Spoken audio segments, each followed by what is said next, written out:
नमस्कार। पाकिस्तान में राष्ट्रपति या प्रधानमंत्री बनने का क्रैश कोर्स कुछ ऐसा है कि अगर आपको हिंदुस्तान वालों से पिटाई मिल जाए, अगर हिंदुस्तानी आपको पीट दे, तो आप वहां पर प्रधानमंत्री या राष्ट्रपति बन जाते हो। इतिहास गवाह है।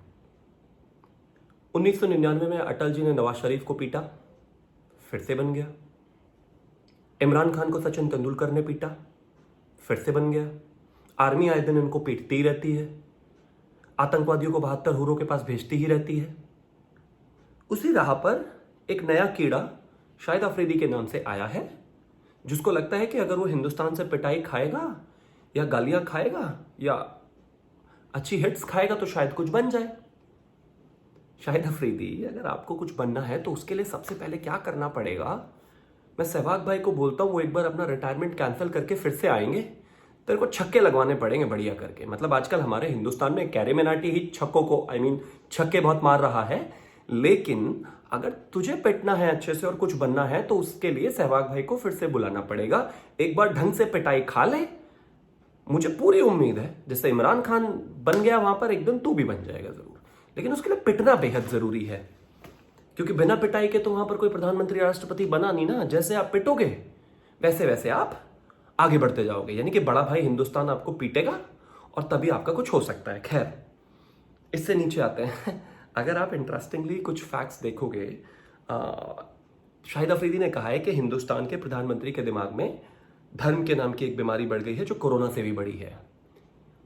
2 कौड़ी के आदमी शाहिद अफरीदी, तेरे ही देश में शिया मुसलमानों को मारा जाता है, पीटा जाता है, काटा जाता है, उनकी बहन बेटियों के साथ रेप किया जाता है, तेरे मुंह से एक जबान नहीं निकलती। अहमदियास को मारते हो, पीटते हो, उनको मुसलमान भी नहीं मानते हो तुम लोग, तब तो तुम कुछ नहीं कहते, तब तो तुम्हें नहीं लगते वो मुसलमान, तब तो तुम्हें धर्म की बात नजर नहीं आती। पाकिस्तान में हिंदुओं का क्या हाल है ये किसी से छुपा नहीं है, लेकिन वो धार्मिक स्तर पर डिस्क्रिमिनेशन नहीं है। जिस देश की तू बात कर रहा है ना, और जिस पार्टी के सबसे बड़े नेता और इस देश के प्रधानमंत्री की तू बात कर रहा है, उस पार्टी ने इस देश के सबसे सर्वोच्च पद पर बिठाने के लिए अगर सबसे पहले नाम आगे किया था तो वो था अब्दुल कलाम साहब का। ये देश कलाम को मानता है। इस देश में कलाम जैसे व्यक्ति, कलाम साहब जैसे व्यक्ति की पूजा होती है। यहां पर किसी आतंकवादी को गद्दी नहीं दी जाती, उसको सिर्फ जूते दिए जाते हैं। और तुम्हारे यहां से जो कोई प्रधानमंत्री बनना चाहता हो, उसको पहले हम क्रिकेट में पीटते हैं, फिर उसके बाद हर जगह सेना के स्तर पे पीटते हैं। जैसे अटल जी ने पीटा था नवाज शरीफ को, ऐसे ही तमाम लोगों को पीटते हैं। उसके बाद तुम्हारे जीवन में कुछ आगे बढ़ने का योग बनता है। ज्योतिष की भाषा में अगर मैं कहूं, तुम्हारे जो अब्बाजान है चाइना, वहां पर उइगर मुसलमानों के साथ क्या होता है तेरे को नहीं पता। वहां पर उइगर मुसलमानों की दाढ़ी कटवाई जाती है, कुरान में बदलाव किए जाते हैं, उनको सुअर का मीट खिलाया जाता है, उनकी शराब पिलाई जाती है। तब तुम्हारे मुंह में से एक शब्द नहीं निकलता। क्यों? जनरल बाजवा से डरते हो या DGISPR आसिफ गफूर से डरते हो? किससे डरते हो? अबे जिस देश की बात कर रहे हो, एकमात्र ऐसा देश है साउथ ईस्ट एशिया में और आसपास जहां पर एक डेमोक्रेसी है। अपने आप को 1954 में इस्लामिक रिपब्लिक ऑफ पाकिस्तान लिख देने वालों, अपने धर्म को अपने देश से ऊपर जगह देने वालों, उस देश को आज आप लेक्चर दे रहे हो जिस देश में धर्म कभी कोई मुद्दा रहा ही नहीं। यहां कलाम साहब से कभी किसी ने नहीं उनका धर्म पूछा। यहां पर इस देश में कभी किसी से उसका धर्म नहीं पूछा गया। जो काबिलियत है उसको मिली। हाँ, हम आपस में लड़ते जरूर रहेंगे, लेकिन इसका यह मतलब नहीं है कि कोई और कुछ भी कहेगा।